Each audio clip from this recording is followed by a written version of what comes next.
ministère, celui qui a le ministère, pendant que j'ai son ministère de la prédication, il peut exercer aussi son don. C'est pour ça. Et ils ont parlé de trois dons. Le don de parler en langue, le don d'interprétation de langue,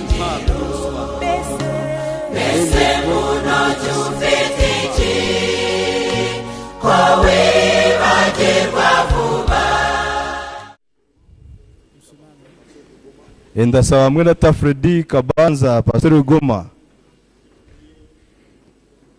kugira ngo adusengere.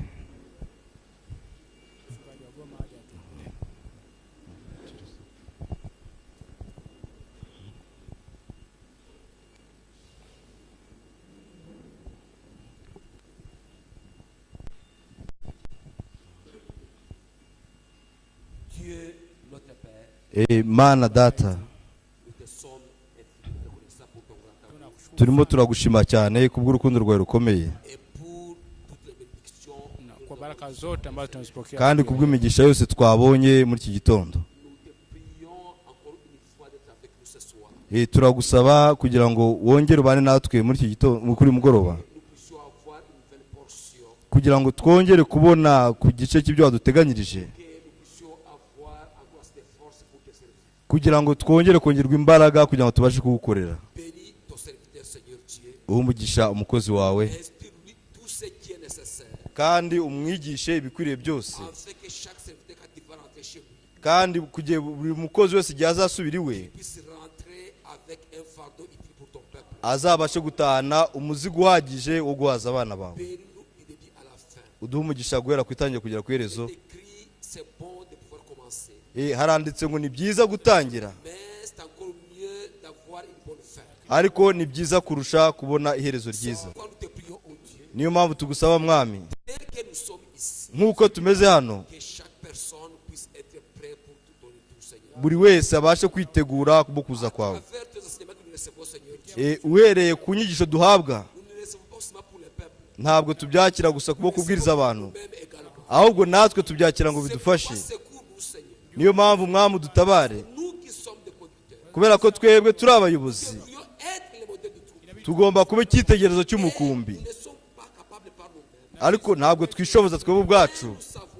Ariko tuzi yuko nk'uko wabivuze yuko nta mwubatsi n'umwe ubaho ushobora gutangira inzu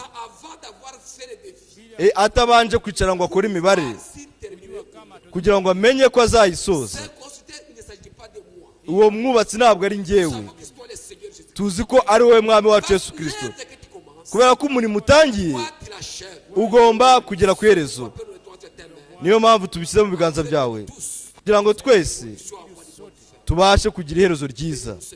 Uduhe umugisha mwami, uhe umugisha umugeni n'isi yose munsi y'amaraso, mu izina rya Yesu Kristo, amen.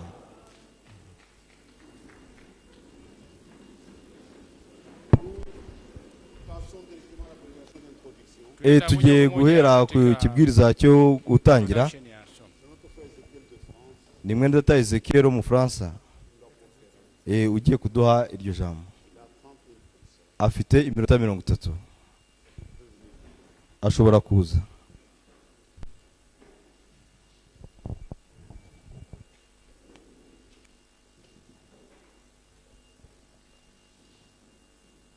Kubwo kudufasha, tuzi ko kandi uza kudushoboza. Turabigusaba n'ukwizera kose mu izina ry'umwami wacu n'umucunguzi Yesu Kristo, amen. Ijambo ni aye mwene data Mwamba.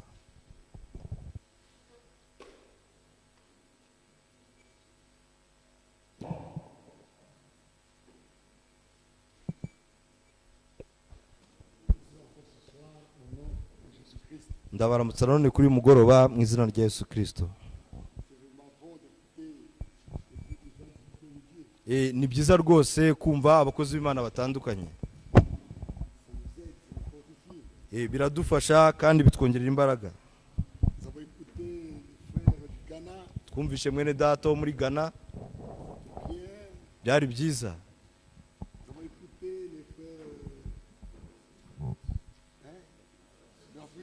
Twumvishe mwene data wo muri Afurika y'Epfo, nabyo ni byiza. Tumaze kumva mwene data wo mu Faransa, ndetse n'itandukaniro mu buryo bunyuranye. Imana idufashe kubwo abakozi b'Imana banyuranye.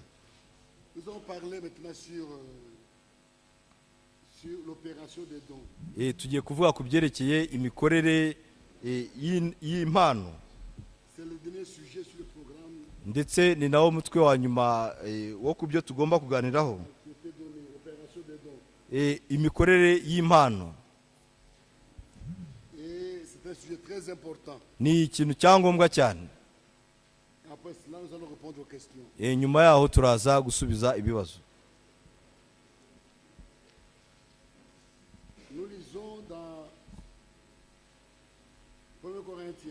Turasoma mu Bakorino ba mbere,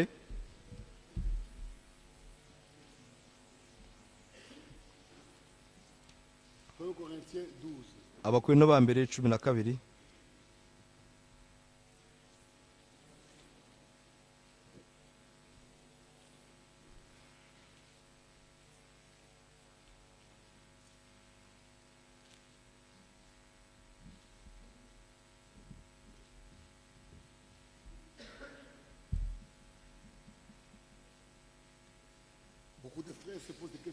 Bene data benshi bibaza ibibazo.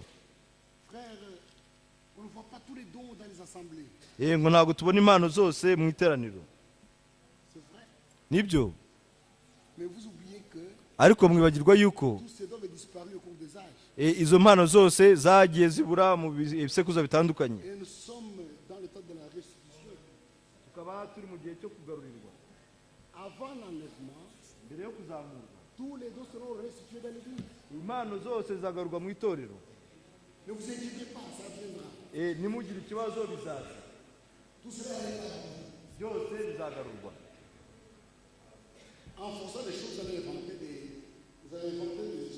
Mu kugerageza gushyiramo imbaraga, hari igihe muzagira ibyo mwihimbira. Mu Bakorino ba mbere cya 12 turasoma uhere ku murongo wa 4. Icyakora hariho impano z'uburyo bwinshi, ariko umwuka ni umwe. Kandi hariho uburyo bwinshi bwo kugabura iby'Imana, mais le même Seigneur. ariko umwami ni umwe. Diversité d'opération, Hariho n'uburyo bwinshi bwo gukora, mais le même Dieu qui opère tout en tous. ariko hariho Imana imwe ikorera byose muri bose ni imwe. Or, à chacun, Umuntu wese la manifestation de l'Esprit est donnée pour l'utilité commune. agahabwa ikimwerekanaho umwuka kugira ngo bose bafashwe.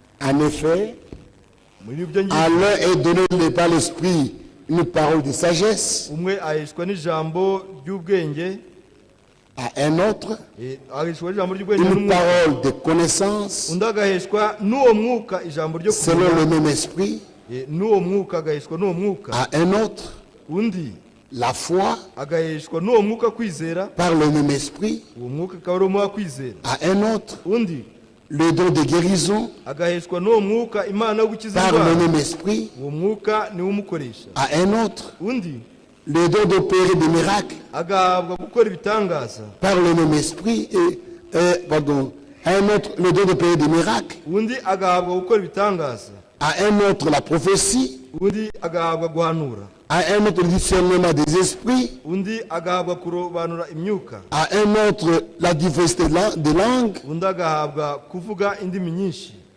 à un autre undi l'interprétation des langues. agahabwa gusobanura indimi. un seul et même esprit ariko ibyo byose umwuka umwe niwo ubikorera, opère toutes ces choses, umwuka niwo ubikorera muri bose, les distribuant à chacun en particulier comme il veut. agabira umuntu wese uko ashaka. Nous avons les 9 dons de l'esprit Dufite impano 9 z'umwuka donnés à l'Église. zahawe itorero, Comme les 5 ministères nk'uko impano 5 sont donnés pour le corps de Christ, zahawe umubiri wa Kristo, les dons sont donnés pour le corps local. ndetse n'izi mpano zahawe itorero muri rusange ry'akarere. Un ministre peut voyager de ville en ville Umukozi w'Imana ashobora gukora ingendo ava mu mujyi ajya mu wundi pour apporter la parole de Dieu. kugira ngo atange ijambo ry'Imana. Celui qui a un don, Ufite impano y'umwuka, un des 9 dons, imwe muri izi mpano ne peut pas voyager d'assemblée en assemblée pour aller exercer son don là-bas. ntabwo ashobora kujya mu rindi teraniro kujya gukorayo gukoresha ya mpano ye. Il ne peut pas arriver dans une assemblée et dire je viens parler en langue ici chez vous. Ntabwo yaza mu iteraniro ry'abana avuga ngo nje kuvuga mu ndimi hano. Non, Oya, c'est un don local. ni impano ikora mu itorero ry'akarere, C'est exercé dans l'assemblée locale. rigakora mu itorero ry'akarere. Et les 5 ministères, c'est pour le corps de Christ. Kandi ubukozi butanu bwo ni kubw'umubiri wa Kristo. Et parmi et tous ces dons Kandi izo mpano zose sont donnés pour l'édification. zitangwa kubwo kubaka. Les dons de l'esprit Impano z'umwuka sont donnés pour l'édification. zitangwa kubwo kubaka umubiri wa Kristo. Voyez, Murabibona, il y a la prédication des anciens hariho ikibwiriza cy'abakuru qui prend b'itorero, part à l'édification. nacyo kireba Il y a les prédications des ministres hariho ibireba qui prennent abakozi, part à l'édification. nabyo bireba Il y kubaka a umubiri wa les dons de Kristo. l'esprit Hariho impano qui prennent z'umwuka part à l'édification. nazo Tout ce que zifata Dieu umurimo wo a kubaka. donné, Ibyo Imana yatanze byose c'est pour le bien de son Église, ni kubw'inyungu y'itorero rye, pour aider son Église, kugira ngo afashe itorero rye, pour son édification. kugira ngo itorero ryubakwe. Et Frère Branham nous a mis en garde. Kandi Mweta Branham yaduhaye ibyitonderwa Dans la prédication, le trône, mu butumwa buvuga ngo intebe y'ubwami, au paragraphe 10, ku gika cy'10 il dit, aravuga ati, quand un don opère mal, iyo impano ikora nabi ça divise les assemblées. bicamo ibice amateraniro. Tu lis? Tu peux lire?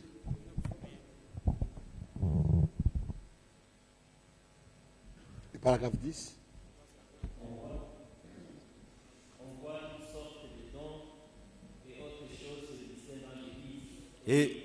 Tubona ibindi bintu byinshi ndetse n'uburyo bw'impano bwinshi bikora mu itorero. Mbere yo kureka kugira ngo izo bikore,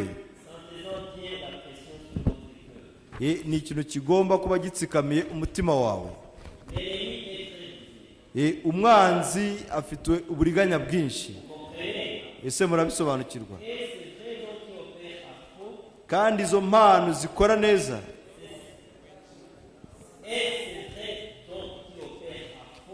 kandi za mpano nziza ariko zikora ibintu bibi, izo nizo zicagaguramo ibice amatorero. Murabibona? Iyo hari ikintu giturutse ku Mana ariko gikakorwa nabi, ntabwo ariko bizagukomeretsa gusa, ahubwo ibyo bizacagaguramo itorero ryose. Mugenzure ibyo na Bibiliya, muri Bibiliya ugenzuze Bibiliya yose, urebe niba ibyo biturutse ku Mana koko cyangwa atari biturutse. Contrôler, ugenzure, tester, ugerageze, éprouver pour voir si c'est parfaitement dans la ligne de la parole d'un bout à l'autre. ugenzure urebe ko biri mu murongo w'ijambo guhera ku itangiriro kugera ku iherezo ryabyo. Alors seulement ce sera très bien. Noneho nibwo bizaba ari byiza gusa. impano zikora nabi cause des problèmes dans l'église. ziteza ibibazo mu itorero, Ça peut amener même des divisions. ndetse bigira n'aho birema ibice mu itorero. Quand un don se manifeste dans l'église, Iyo impano igaragaye mu itorero, gardez le calme. muyirinde neza mwitonze, Ne soyez pas emballés, ne soyez pas pressés derrière. mwe kwirukankira inyuma yayo cyangwa Observez, mutegereze, ça va où? mwitegereze, mubanze mugenzure aho bigana. Mais ce qu'on fait aujourd'hui, Ariko icyo tubona dès uyu qu'un don se munsi, manifeste, iyo uko les gens impano sont emballés. bahita baguruka bakajyana nayo, Ils ne comprennent pas que c'est dangereux. ntibabashe gusobanukirwa ko ari ikintu giteye ubwoba. Quand Satan s'aiguise dans un don, Iyo satani yinjiye mu il peut mpano, causer de grands dommages dans l'assemblée. ashobora guteza ibibazo bikomeye cyane mu itorero. C'est pourquoi il faut s'observer. Niyo mpamvu bisabye kwitonda. Et de tous les 9 dons, Kandi muri za mpano uko ari 9, et Paul, yaba Pawulo, et Frère Branham, yaba na Mweta Branham, et Frère Franck, yaba na Mweta Frank, ils ont parlé particulièrement de 3 dons bavuze by'umwihariko kuri izo mpano uko ari 3 qui est à la base des problèmes. bavuze ku mpano 3 arizo shingiro ry'ibibazo byose. Nous avons dit ici, Twavuze hano, celui qui a un des dons ufite imwe muri izo mpano ne doit pas, il ne peut pas aller dans une assemblée. ntabwo ashobora kugenda ngo ajye mu yandi materaniro gukora ya mpano, gukoresha No. ya mpano. Oya, Même le don de guérison. ndetse n'impano yo gukiza uburwayi. Si un frère a un don de guérison, Niba mwene data afite impano yo ou une gukiza soeur qui a un uburwayi, don de guérison, cyangwa mushiki wacu, ne peut pas commencer à aller dans son sens et dire je veux prier pour les malades. ntabwo ashobora kugenda ngo ajye mu yindi asambure ngo avuze ngo No, ajye gusengera no. abarwayi. Oya, oya, Qui prie pour les malades dans son assemblée. asengera abarwayi muri teraniro arimo, À moins que ce don-là keretse hariyo mpano soit associé à un ministère. yaba igendera ikurikiranye n'ubukozi. Quand le don est associé au ministère, Iyo mpano ifatanye n'ubukozi mu muntu umwe, celui qui a le ministère, wa wundi ufite ubukozi, pendant qu'il exerce ce ministère de la iyo prédication, akora ubukozi abwiriza ubutumwa bwiza, il peut exercer aussi son don. ashobora no gukoresha ya mpano yo gukiza uburwayi. C'est comme ça. Nuko bimeze. Et ils ont parlé de 3 dons. Kandi bavuze ku mpano 3, Le don de parler en langue, impano yo kuvuga mu ndimi, le don d'interprétation des langues impano yo gusobanura indimi, et le don de prophétie, ndetse n'impano y'ubuhanuzi, qui sont des dons d'inspiration. n'impano z'umwuka zo gusigwa n'umwuka, Où quelqu'un parle des choses par inspiration, aho umuntu avuga ibyo yasigiwe comme venant de Dieu. akabivuga nk'ibiturutse ku Mana. Avec ces 3 dons, Hamwe n'izo mpano uko ari 3, on doit faire très attention. tugomba kwitonda cyane. Et quand nous lisons dans les Écritures, Iyo dusomye mu byanditswe byera, Paul Pawulo n'a pas donné comment fonctionne les dons de guérison, les dons de sagesse. Il n'a pas parlé de ça. ntabwo yigeze avuga uko impano zo gukiza uburwayi cyangwa iy'ubwenge zikora. Il a parlé du parler en langue. Yavuze ku mpano yo kuvuga mu ndimi, Comment il doit s'exercer. uko igomba gukorwa, Le parler en langue. ukuvuga mu ndimi, Le don d'interprétation. n'impano yo gusobanura indimi, Comment ça doit s'opérer. uko indimi zigomba gusobanurwa, Et le don ndetse de n'impano prophétie. y'ubuhanuzi. Quand quelqu'un parle en langue, Iyo umuntu arimo kuvuga mu ndimi, il y a 2 sortes de langues. hariho uburyo bubiri bwo kuvuga mu ndimi, La langue des anges indimi z'abamarayika et la langue des hommes. ndetse hari n'indimi z'abantu. La langue des anges, Indimi z'abamarayika on ne peut pas le comprendre. ntabwo dushobora kuzumva. La langue des hommes, Indimi z'abantu c'est toutes les langues qui sont sur la terre. ni za ndimi zose ziri hano ku isi, On peut entendre. izo umuntu ashobora kumva. Et Paul dit, noneho Pawulo aravuga ati il dit si je parle, yaravuga ati niba navuga si je parle en langue, niba navuga mu ndimi la langue des hommes nkavuga mu ndimi z'abantu ou la langue des anges, n'iz'abamarayika si je n'ai pas la charité, niwe singira urukundo. c'est dans 1 Corinthiens 13. Mu Bakorinto ba mbere igice cya 13 Quand je parlerai les langues des hommes nubwo navuga indimi z'abantu et des anges, n'iz'abamarayika, c'est là nous voyons qu'il y a donc deux sortes de langues. ni ukuvuga ngo bitwereka ko hariho uburyo bubiri Les langues des hommes indimi z'abantu et les langues des anges. n'indimi z'abamarayika. Et quand quelqu'un parle les langues des hommes, Kandi iyo umuntu avuga indimi z'abantu même sans interprétation, je peux entendre. niyo haba hatabaho ubusobanuro abantu bashobora kuzumva. Et le parler en langue Kandi ukuvuga mu ndimi peut s'exercer en privé. bishobora gukorwa umuntu ari wenyine by'umwihariko. Quelqu'un en priant, même seul à la maison, Umuntu arimo asenga niyo yaba ari wenyine mu rugo il peut parler en langue. ashobora kuvuga mu ndimi. C'est normal. Ibyo ni bisanzwe. Si il parle dans l'église, Abaye yagiye mu iteraniro, s'il n'y a pas d'interprète, niba ntawe uzisobanura uhari, il doit se taire. agomba guceceka. On ne doit pas laisser quelqu'un parler en langue, mais il n'y a pas d'interprète. Ntabwo wareka umuntu avuge mu ndimi nta muntu urimo kuzisobanura. Il peut commencer à parler en langue, Ashobora gutangira kuvuga mu ndimi, mais s'il n'y a pas d'interprète, il niba ntawe doit se uzisobanura uhari, taire. agomba guhita aceceka. On ne doit pas le laisser continuer à parler.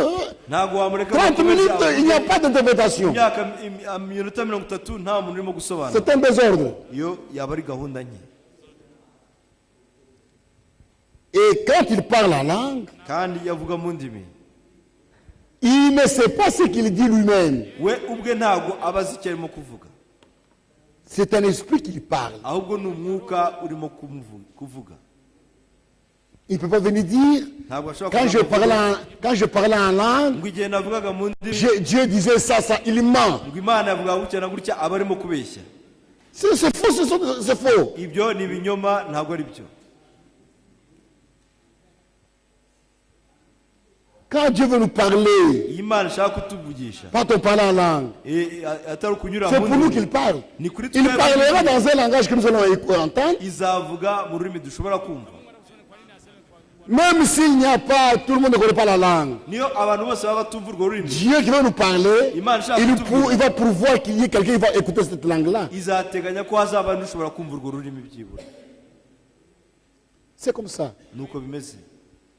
Un jour, Umunsi umwe Frère Branham, mwene Taburanamu ils étaient dans l'église. bari bateranye bari mu iteraniro, Et un frère noneho a mwene commencé à parler data en langue atangira kuvuga mu ndimi aux États-Unis. muri Amerika. Il avait parlé en français Yari arimo avuga mu Gifaransa, dans un milieu des anglophones. arimo avugira aho hari abantu bavuga icyongereza gusa. Il parlait en français, il a parlé, Avuga mu Gifaransa, avuga mu Gifaransa. Il termine, Arangije un frère lève la main. mwene data azamura urutoki, C'est du français. aravuga ati ibyo avuze ni L'autre Igifaransa. dit là-bas, c'est du français. Ibyo avuze ni L'autre dit Igifaransa. là-bas, c'est le français. Ndavuga ati ibyo avuze ni Branham dit, Igifaransa. écrivez ce qui a été dit. Baravuga ati rero mwandike ibyo yavuze. Chacun a écrit. Buri wese arabyandika, On amène barabizana, exact. basanga birasa. Comme tu as choisi cette voie. Noneho ko wahisemo iyo nzira, Et vous connaissez ce qui a été dit dans cette prophétie-là. byavuzwe kuri ubwo buhanuzi. C'est comme ça. Nuko bimeze. Quand Dieu parle en langue dans l'assemblée, Iyo Imana ivuga mu ndimi la mu iteraniro, langue des hommes